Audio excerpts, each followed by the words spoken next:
कर्नाटक में कांग्रेस सरकार की महत्वाकांक्षी गृहलक्ष्मी योजना फेल होती दिखाई दे रही है।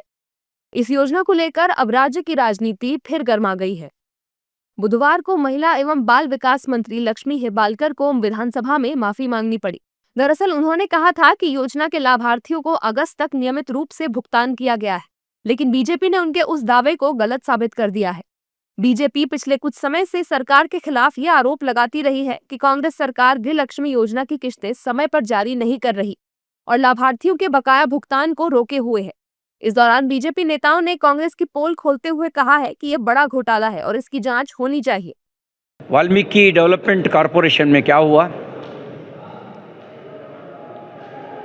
बार मालिक के खाता में पैसा गया, कार शोरूम को पैसा गया, ज्वेलरी शॉप को पैसा गया। ऐसा किया। हिस्ट्री नया हिस्ट्री है, पुराना हिस्ट्री अलग है। कांग्रेसियों का नया हिस्ट्री है। ये 5,000 करोड़ के बारे में हमको शक है, जांच होना चाहिए। देखिए, कर्नाटक सरकार में एक गृहलक्ष्मी करके एक जो योजना उन्होंने बनाई थी, हर औरत को 2,000 रुपये डालने का काम कर्नाटक सरकार घोषणा कर दिया था। लेकिन ये घोषणा करने के बाद में अभी भी हमको पता चला है, जब 9th को हमने एक क्वेश्चन पूछा था श्रीमती लक्ष्मी हेबालकर जो महिला अभिवृद्धि इलाके का जो सचिव है, उसको पूछने के बाद इतना तो पता चल जाया था। लेकिन वो लोग आंसर देते हुए कहा था अगस्त 2025 तक पूरा क्लियर है। लेकिन बाद में मैं 2-3 बार पूछने के बाद भी आप फरवरी और मार्च का अभी तक भरा नहीं है, करने के बाद भी उसके ही आंसर पे अड़े रहने के लिए वो सोच रहे थे।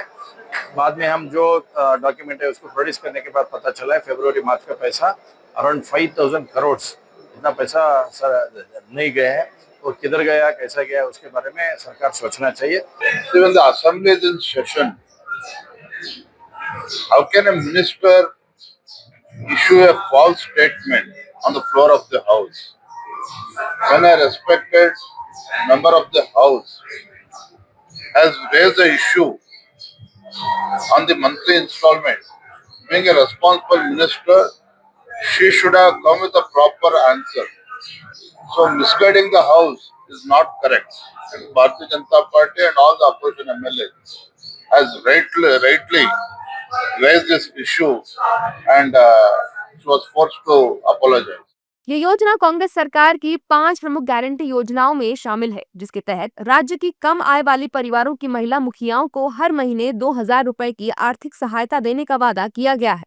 वहीं घोटालों को लेकर Karnataka deputy CM DK Shiv Kumar ने बीजेपी के आरोपों को खारिज करते हुए कहा है कि वो बेवजह विवाद खड़ा करने की कोशिश कर रहे हैं।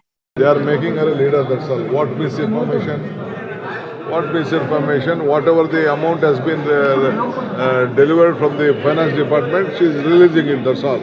There is no misinformation or nothing. They wanted to deviate. They know that we are taking up the national law case against Rahul Gandhi, Sonia Gandhi. They are harassing. We wanted to take that case, so they have blocked the assembly by Guralakshmi. There is nothing. Why did they not give this upper Bhadra project money?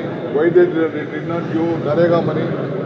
Narega money still they are not given. Jal Jeevan Mission money still they are not given.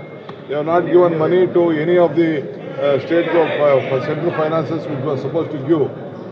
They did not compensate on the GST. They are speaking on Guralakshmi. Whatever we have spoken, we have delivered. What happened in Maharashtra? What happened in other states? They are not able to deliver anything.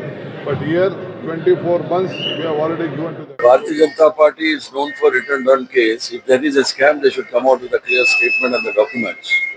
And no doubt, there might be a delay in payment of this guarantee scheme money to the woman. But it doesn't mean there is a scam. Because of the financial constraints, a couple of months might have been delayed.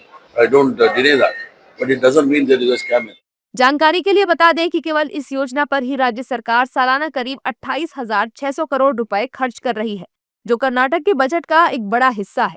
पिछले सप्ताह विधानसभा में मंत्री लक्ष्मी हेबालकर ने जानकारी दी थी कि सरकार अब तक 1.26 करोड़ लाभार्थियों को कुल 52,416 करोड़ रुपए का भुगतान कर चुकी है और योजना के तहत किस्तें सुचारू रूप से दी जा रही है। उन्होंने बीजेपी के आरोपों को खारिज करते हुए कहा था कि भुगतान में कोई देरी नहीं हो रही है।